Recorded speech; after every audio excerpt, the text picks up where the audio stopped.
அவர் சொல்கிறாரு, இன்னை வரைக்கும் அது சாகாவரம் பெற்ற கவிதையாக மாறிச்சு, காதல் கவிதை. அன்பே ஒரு முறை பார்த்தாய் இதயத்தில் முள் தைத்து விட்டது, அன்பே ஒரு முறை பார்த்தாய் இதயத்தில் முள் தைத்து விட்டது, எங்கே முல்லை முள்ளால் தான் எடுக்க வேண்டும், இன்னொரு முறை பார் என்றான். அந்த அளவு கவிதைகளுடைய நுட்பம், அழகு. இன்னொரு ரொம்ப சிறப்பான கவிதை, இந்த கடைசியாக சொல்லணும்னு அந்த கவிதையை வச்சுருந்தேன். மிக நேர்த்தியான ஒரு கவிதை எழுதியிருந்தார். படிக்கிற எல்லாருக்குமே அது மனசு தொடும். எத்தனை அர்த்தங்கள் ஒரு கவிதை. என்னங்க என்னங்க என்று என்னை சுற்றி சுற்றி எப்போதும் அழைக்கின்றாய், எனக்குள்ளே வசிக்கின்றாய். என்னங்க எனும் முன் வசீகர வார்த்தைக்குள் எத்தனை சுகம். தினமும் இந்த வார்த்தனை தீபமாய் சுடர் விடுகிறது, சில நேரம் தீயாய் சுட வருகிறது. தாயின் வார்த்தையாய் தாரமான உன் வசமிருந்து தவிழ்ந்து வருகிறது. உயிருள்ள வார்த்தைதான், மென்மைதான், உண்மைதான், அழகிய அர்த்தத்தை சுமந்து அன்பு மலராய் பிரசவிக்கிறது. வந்தவுடன் வாசலில் ஓடி வந்து கனிந்த முகத்தோடு கரம் பற்றி கடைக்கன் பார்வையாலே என்னங்க நலமா என்பாய். என்னங்க என்ற வார்த்தைக்குள் அடடா எத்தனை அர்த்தங்கள், தினமும் கேட்கின்ற போது அடடா எத்தனை சொர்க்கங்கள் என்று எழுதியிருக்கிறார். அந்த கவிதையை படித்தோடனே நான் ஊருக்கு போய் என் பொண்டாட்டி கூப்பிட்டு என்னங்கன்னு ஒரு தடவை கூப்பிடுங்கிற மாதிரி இருக்கு. அவ்வளவு அந்த கவிதையில் ஒரு இதயங்களுடைய கலவை, ரொம்ப ஒரு தாம்பத்தினுடைய பெருமை, இவைகளெல்லாம் அந்த பிரிவினுடைய நுட்பம், இவைகளெல்லாம் கலந்து அவர் கவிதையாக்கியிருக்கார். அதையெல்லாம் விட சிகரமாக அமைந்த இந்த புத்தகத்தினுடைய ஒரு கவிதை என்னென்னா, முதியோர் இல்லங்களுக்கு மூடு விழா எடுப்போம் அப்படிங்கிற தலைப்பிலேயே அவர் எழுதிய கவிதை தான்.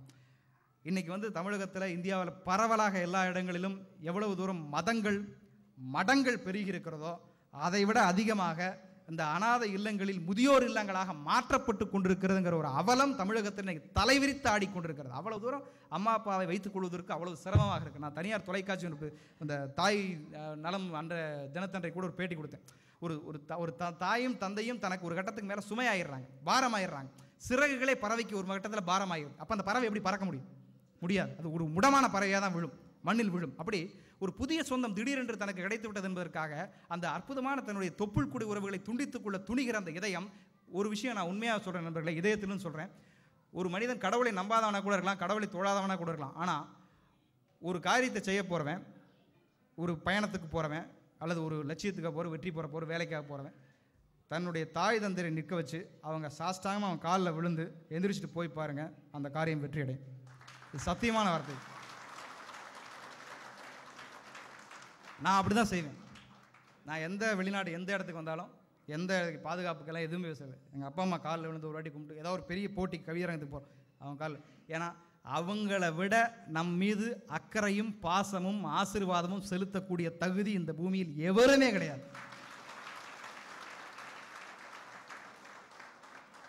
அது ஒரு மிகப்பெரிய விஷயம். நிறைய என்னுடைய திருமணத்துக்கு முன் பத்திரிகையாளர் பேட்டி எடுப்பாங்க.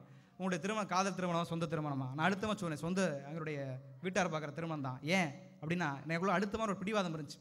எங்கள் அம்மா எனக்கு இன்றைக்கி இந்த சட்டை நான் செலக்ட் பண்ணி எங்கள் உள்ளே போட்டுருக்க பனியன் இது எங்கள் அம்மா செலக்ட் பண்ணி கொடுத்தது தான். இதை நான் போட்டு போனால் என் பையன் அழகாக இருப்பான் அப்படிங்கிறது அவங்களுக்கு தெரியும். ஒரு சாதாரணமாக இன்றைக்கி நான் போட்டுட்டு இன்றைக்கி சாயந்தரமே கழட்டி போடுற ஒரு சட்டையை செலக்ட் பண்ண தெரிஞ்ச அவங்களால என் வாழ்க்கையெல்லாம் பக்கத்தில் இருக்க போகிற என்னுடைய துணையை செலக்ட் பண்ண தெரியாதா? ஸோ அந்த பொறுப்பை அவங்களிடமே விடு. அதுதான் அவங்களுடைய பெரிய மகிழ்ச்சி. அந்த பொறுப்புக்காக அவ்வளோ பேர் ஏங்குறாங்க. என் பையனை என் மகளுக்கு கல்யாணம் பண்ணி பார்க்கணும், அவங்க சந்தோஷமாக வாழ்கிறத பார்க்கணும், அவங்க ஆனந்தமாக சிறகடிக்கிறத பார்க்கணும், அவங்க ஒரு குழந்தை கொடுத்து எங்கள் மடியில் போட்டு கொஞ்சம். ஒவ்வொரு தாயின் தந்தையினுடைய கனவுகளும் இதுதான். இப்போ இன்னைக்கு இளைஞனாக இருக்கக்கூடிய நம்முடைய கனவே அதுதானே. நமக்கு ஒரு குழந்தை பிறந்த அடடா இவன் பெருசாகி நாளைக்கு நம்மை தாத்தா பாட்டி ஆக்க போகிற ஒரு அற்புதமான சந்தோஷத்துக்காக நம்ம இப்போ இருந்து ஏங்க ஆரம்பிக்கிறோம் இல்லையா? அப்போ இந்த 25 வருடமாக 30 வருடமாக நம்மளை காத்து பொத்தி வளர்த்த அந்த தாய்மார்களை தந்தைமார்களை கொண்டு ஒரு அனாதை ஆசிரமத்தை ஒரு சிறை கொட்டடியில் போட்டுட்டு சந்தோஷமாக ஒரு ஏசி அறைக்குள்ளே வாழ்ந்துட முடியுங்கிற அந்த மனிதர்கள் இன்னும் இருக்கிறார்களே. அப்படிங்கும்போது தான் இந்த பூமி இன்னும் சுற்றி கொண்டு இருக்கிறதா அப்படிங்கிற ஒரு பயமும் இருக்கிறது. அப்படிப்பட்ட ஒரு இரக்கமில்லாத மனிதர்கள். நான் அந்த மனிதர்களை பார்த்து ஒரே ஒரு கேள்வி தான் கேட்பேன். அதுவும் குறிப்பாக அந்த மகனோ அல்லது மகனுக்கு மனைவி வருகிறவர்களோ, என்ன விஷயம்னா, அந்த முதியோர் ஆகும்போது அவர்களால் வீட்டில் சில அசுத்தங்கள் நிகழும். அவர்களால் சரியாக சாப்பிட முடியாது, சாப்பிட்ட தட்டை சரியாக இது பண்ண முடியாது. அவர்கள் இருந்த இடங்களிலே அசுத்தமாக்கி விடுவார்கள். இப்படி அவங்க கழிவறைக்கு போயிட்டு வந்தாங்கன்னா தண்ணி ஊற்றிருக்க மாட்டாங்க. இப்படி சில சின்ன விஷயங்கள் தான் அவங்களுக்குள்ள ஒரு நெருப்பு பற்ற வைக்கும்.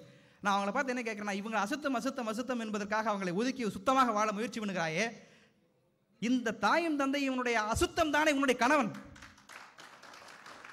நீ பக்கத்தில் வச்சிருக்க என்னுடைய தங்க தேகம் என்னுடைய கணவன், என்னுடைய தங்க தேகம் என்னுடைய மனைவி அப்படி சொல்லி இவங்களுடைய அசுத்தம் தானே அந்த 2 பேரும். இந்த அசுத்தத்தை தூக்கி போட்டுவிட்டு என்ன சுத்தம் வாழ்ந்துட முடியும்? கடவுளே இல்லாத ஒரு கோயிலை நீ எதையா பூஜைக்கு போற அப்படிங்கிற மாதிரி ஒரு அழுத்தமான சிந்தனை இந்த முதியோர் இல்லம் மூடு விழா எடுப்போம் அப்படிங்கிற கவிதை. அதில் ஒரு அழகான ஒரு வரி, இருவிழி தந்த தெய்வங்களை இழந்துவிட்டு நிற்கின்றோம். கோபுரமாய் உயர்த்தவரை மறந்து கோயில் குளமாய் சுற்றுகின்றோம். அருமையான ஒரு வரி எழுதியிருக்கார். முத்துக்களை தொலைத்து விட்டு சொத்துக்களை கூறு போடுகிறோம். இருந்தபோது இரக்கமில்லாதவர் இறந்த நாள் என்று சோறு போடுகிறோம். மிக பிரமாதமான ஒரு வரி.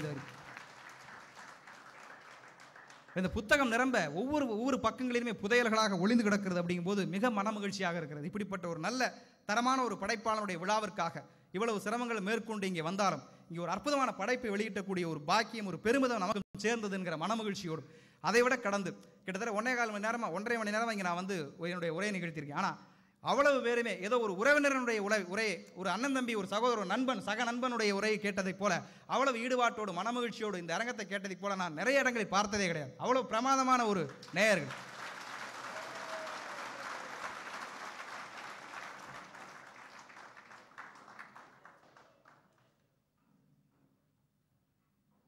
சார் வந்து ஒரு கவிதை எழுதி கொடுத்துட்டு போறாரு.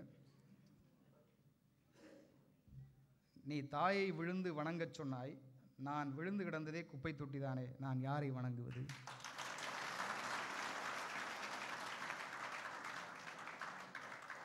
ஆணித்தரமான ஒரு வினா இருந்தாலும் எப்போதுமே நான் வந்து மாதிரிகளை கணக்கில் எடுத்துக்கொள்ளக்கூடாது. மிகப்பெரிய அளவுகளுக்கு தான் நாம் அந்த கணக்கில் எடுத்துக்கொள்ள வேண்டும். அதனால் ஏதோ ஒரு டாக்டர் ஒரு தவறை செய்து விட்டார் என்பதற்காக டாக்டர் வர்க்கமே தவறானது என்ற முடிவிற்கு நாம் வந்துவிட முடியாது. அதைப் போல எங்கோ ஒரு தாய், ஏதோ ஒரு தந்தை தவறு இழைத்து விட்டான், தீங்கிழைத்து விட்டான் என்பதற்காக ஒட்டுமொத்த தாயின் தந்தை சமூகத்தையுமே நாம் குற்றவாளி கொண்டு எடுத்துவிட முடியாது. அதற்கு யாருக்குமே தகுதி கிடையாது. அவர்கள் மிகப்பெரிய வாழும் தெய்வங்கள் நம்முடைய தாய் தந்தையர் தான். அதில் மறுப்பதற்கான பரிசீலனையே கிடையாது என்கிற வகையில் முதியோர் இல்லங்களுக்கு நிச்சயமாக மூடு விழா எடுப்போம், எடுத்தே தீருவோம். நன்றி, வணக்கம்.